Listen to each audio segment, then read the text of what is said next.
So Shalom Aleichem, this is the Daf Yomi for Shabbos Kodesh. We're going to record it on Friday. It's dedicated for Shemir for the Chayalim, Atzalfish for Yemeni, Yeshua for Am Yisrael, Sanhedrin, Mem Vav. We're going to start on the bottom of Mem Hey at the Mishnah, 10 lines from the bottom. It says, Kol Niskoin Nislin. All those who are stoned are first hung. That's the position of Rabbi Eliezer. Chachamim said the one who's hung is the one who curses God, the Mekalo, Ovid Avodah, and also one who worships idolatry. Ish Tonoso, pun of Klapia'am, a person, a man, he is hung with face facing the people. Va'isha, and the woman, Paneha, the woman, her face is Klapia'etz, her face is facing the tree. That's the position of Rabbi Eliezer. Some say the man is hung, but not the woman. Amar Rabbi Eliezer. So Rabbi Eliezer said to them, didn't Shimon ben Shetach tell Nashim ba'Ashkelon? He hung women in Ashkelon, so we know women are hung. So Amar Lo, so they responded back to Rabbi Eliezer. Shmonim Nashim Tar. What he did was extrajudicial proceedings. He hung 80 women. Main done in Shnayim B'Yom Echad. You can't judge two cases. You can't judge two people on one day. And so therefore, since this was obviously an unusual case, we can't bring a proof from that. Tanu Rabbanan v'humas v'talisa. It says in the pasuk that you put them to death v'talisa, and then you hang them. Yachol kol amumas and nitlan. I might think that all those who are put to death are going to be hung in this manner. I might think you have to hang all those who are put to death. It says the text, it says Kikilas Elokim Taloy, because the one who curses God, a hanging person is a curse to God. Mamakal Zeshabaskila, Avkol Shabaskila, just like this person who cursed God gets stoned. Also, everybody who's stoned is hung. Whereas just like this person who cursed God, he rejected the essence of the faith. Of course, so that's why the Rabbi Eliezer is of the position that everybody who's stoned is hung, whereas the Chachamim say only a person who is rejecting, cursing God or idolatry is hung. So what's the nature of their dispute? Rabbanan Darshi Klali Prati. The rabbis say we expound general followed by specific. It's only the specific. Rabbi Eliezer Darish Riboy Mute. Whenever there's an expansion followed by limitation, then we do a limitation. Rabbanan Darshi Klali Prati. V'humas v'talisa. So the general is klal, and then it's the specific. V'humas v'talisa. That's the klal. That's the general. Kikilas. That's the specific. That's the prat. Iavi mekarvi la'adadi. If these two words were right next to each other in the verse, Kilas Elokim, the Taliso, so if it was right next to each other in the Torah, then that would be the case, that we would say it was just a klal or prat. But since it's not directly next to each other, but there are words in between them, so therefore, Amrinan Ein B'Klal Mashav Prat. If they would be right next to each other, we would say exactly what's in the prat. But Hani Imi Diakrina Lo, only the prat is hung. But now that there's words in between them, because it says a pasuk in between them, so therefore Ahani Uribuye Avodas Kavim, it comes to include idolatry. The Damile B'Kol Mili, that it's similar to it in every respect. Idolatry is similar to it in every respect. Similar to the Haifer, similar to the Megadeh. And so that's why the Rabbanan say it's both the Mekalo and also it's also the Megadeh and also the Avodah Zarah. Whereas Rabbi Eliezer Darish Ribuye U'uti says the expansion followed by the limitation. It says V'humas v'talisa, and that he kill him and you put him to death. That's the Riboy. Kikilas is the miyut. And so, if they would be right next to each other, they would only add on idolatry. But now that they're a little bit more apart, it comes to add one more thing. So you see, the klal prat is more specific than the riboy and miyut. So when each one is bumped up a level. The man is hung, according to the Chachamim. It says in the Mishnah, a man is hung facing the people, and the woman is hung facing the gallows. That's Rabbi Eliezer. But Chachamim say only the man is hung and not the woman. So my time in the Rabbanan. What's the reason why the rabbis say only the man and not the woman? Amar Krava Talisa Oso, that we hang him. Oso v'lo Osa. Only he's hung and not her. So Rabbi Eliezer Oso v'lo Osa. So he's hung without his garments. Rabbanan Inachinami. The rabbis would say, yes, that is the case. That's that our Amar Krava, but the pasuk says v'chiyeh be'ish chait. It says if a man has a sin, ish v'lo isha. It's only if a man has a sin and not the woman. So Rabbi Eliezer, what does Rabbi Eliezer do with the fact that it says v'chiyeh be'ish chait? What does Rabbi Eliezer do with that? My darash, Amar Rish Lakish, u'miyute ben sorer mora, comes to exclude the rebellious child, meaning to say the rebellious child is not going to be hung. But is that really the case? Ben sorer mora niskal v'nitla, the Rabbi Eliezer. We know that Rabbi Eliezer himself says that Ben sorer mora is stoned and then hung. Rav Nachman Yitzchak Rabos Ben sorer mora. It comes to include a Ben sorer mora.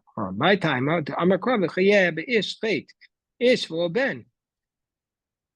So it says, and the man will have a sin, which means a man and not a child.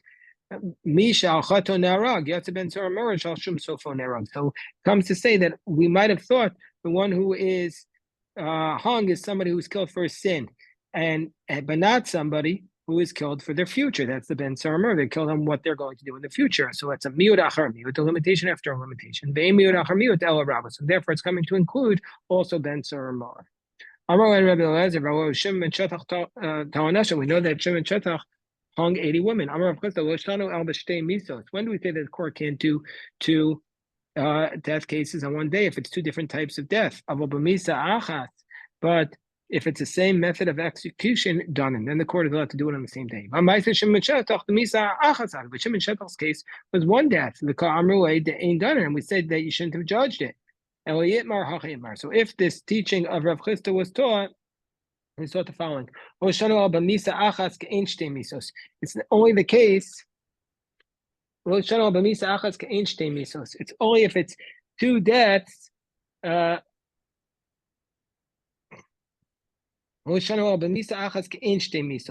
It's only with respect to a single method of execution that's similar to two deaths.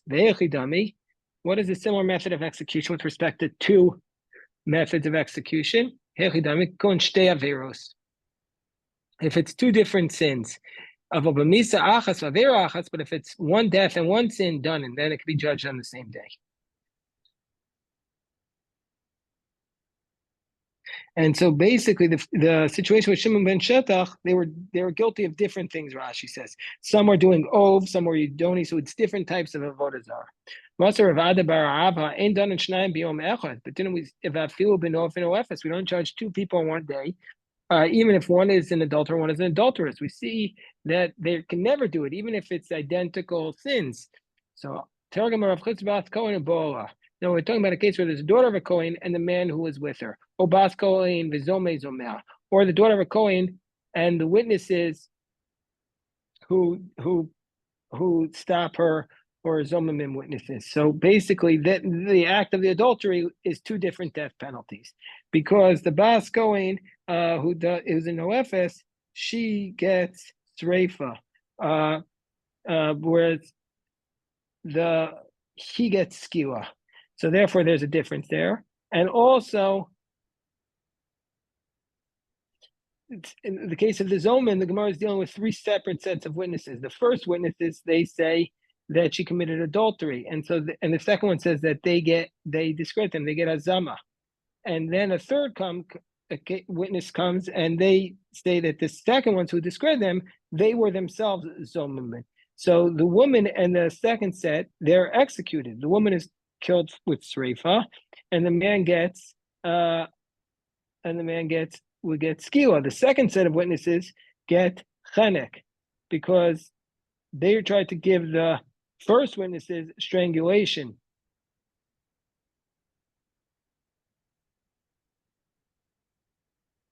So basically, in those cases, it's two different things, and that's why you're able to do it.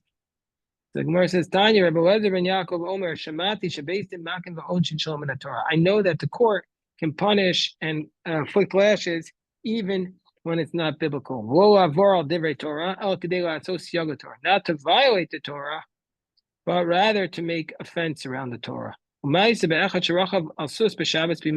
was one person who was riding a horse on Shabbos in time of the Greeks. They brought him to the court and they stoned him. Not because it was appropriate. The time needed it. One time there was a person who cohabited with his wife under a fig tree. And they brought him to court and they gave him lashes. Not because he really was supposed to, because technically speaking, there's nothing wrong, there's no sin. The moment demanded it. Now we're up to the next mission. So how do we hang this person? What we do is they put a post in the ground. The beam comes out from it. They bring his two hands of the corpse, one upon the other. And they hang him by his hands from the beam. The post is leaned against the wall. He hangs him the way butchers hang it. So that's what they do. Fine. And after he's hung, we immediately cut him down. If he's left, then the court overnight the court violates of ulav, as it states. You don't leave his body hanging on a tree. You have to bury him. Why? For a hanging person is the curse of Hashem. Why is he hung? Because he cursed God. So therefore it's like a desecration of God's name. When a person gets upset, what does the Shekhinah say? They say, I'm burdened by my head, I'm burdened by my arm. If Hashem is so upset when a wicked person is punished for his sins, how much more so on the blood of the righteous. Not only this, whoever leaves his dead body overnight is violation of a negative commandment. But if you left him over for his honor, then we're going to say, to bring a casket or shrouds, then it doesn't transgress it. They don't bury him in the burial place of his father, because there are two separate cemeteries for the court. And one for those who are beheaded or strangled. One for stoned or burnt. Once the flesh has begun to decompose, you gather up the bones, you bury them in their place. In his family's ancestral plot. And after the execution, the relatives come and they ask how the judges and the witnesses are doing. To say, we don't have anything against you because we know you judged a fair case. And the relatives don't mourn for him. But they do grieve because grieving is in the heart. If it says in the pasuk, if it said in the pasuk, if it said in the pasuk, you shall hang him, he sinned and you shall hang him. I wouldn't say you hang him and then you put him to death. Also said, just like the court does. You put him to death and then you hang him. You put him to death and then you hang him. Okay, it said, you leave him there until close to sunset. Excuse me, the government is Dino. You complete the ruling and then you kill him. So they hang him. One ties him and the other one unties him. To fulfill the mitzvah of hanging him. Tanu Rabbanan 8, it says, oppose, it could be even connected or not connected. You should bury him. Somebody who's just lacking burial. Comes to exclude somebody who's missing cutting down and burial. One is lacking only burial. Comes to exclude someone who is missing pulling up and burial. The Rabbanan say pulling up from a post is not considered anything. It's not saying you're lacking it. Tanya, Omer Rabbi Meir, Mashal, there's a beautiful parable. What's it like? There were two brothers who were twins who were in the same city. One appointed to be king. And one became abandoned. The king made a decree and they hung his twin brother. Whoever sees him says the king is hanging. The king commanded him to take him down. And Amar Rabbi Meir said, what does the word kill us mean? That God is upset. My mashma, how do we know this? Amar Abaye, command Amar Kawes. He says, I'm not light, I feel heavy. Amar Rabba, Imkain covered away Roshi, covered away throwing me by light. You should say my head is too heavy, my arm is heavy. Amar Rabba, command Amar Kiliyama. The world is too light for me. Ami by Gufa. So Mara says, but don't we need to teach us that he's hung? Imkain name Akra Mikalel. My kilas. So what does say Mikalas teaches us that Hashem is upset. Maybe the whole thing is meant to teach us this. Okay, name Akra kilas, which is say kilas. My kilas, Shmaminatar teach us both. How do we know that if you leave your dead body overnight, you're in violation of a prohibition? From here we see you have to bury somebody as soon as possible. Alternatively, how do we know a hint that you have to bury someone? You need to bury him. From here we see that there's a hint to burying somebody from the Torah.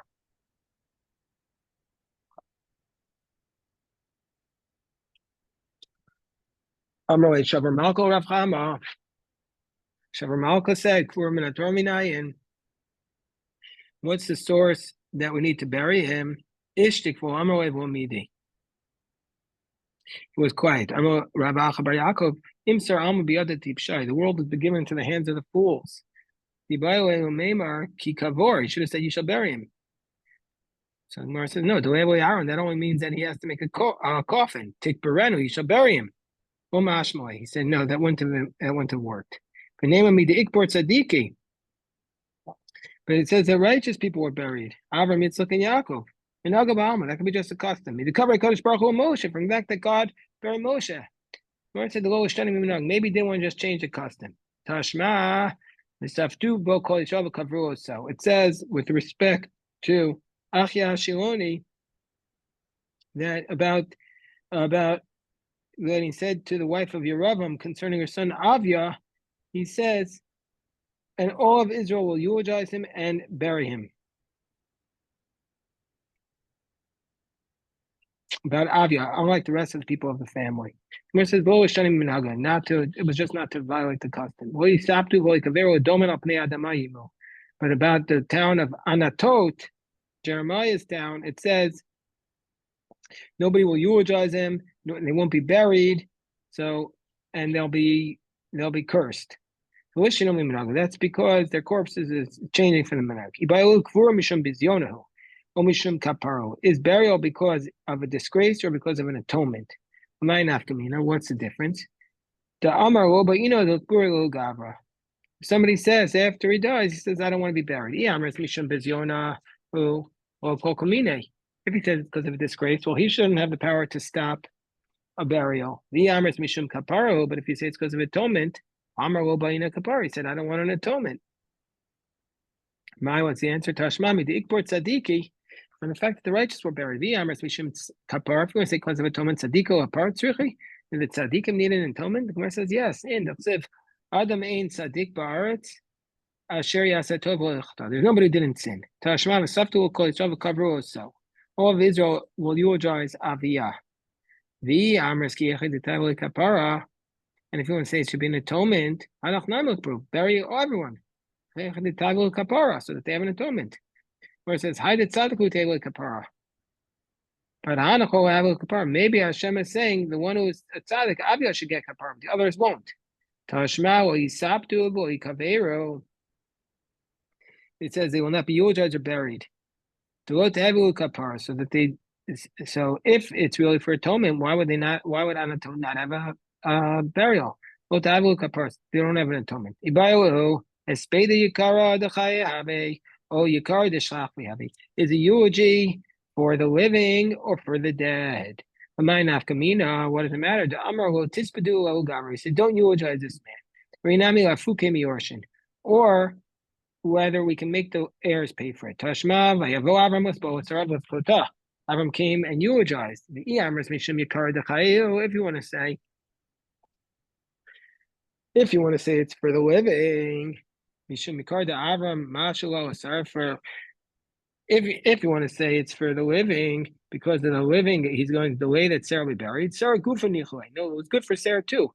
So that Avram will give her honor. So the Gemara says, Tashma.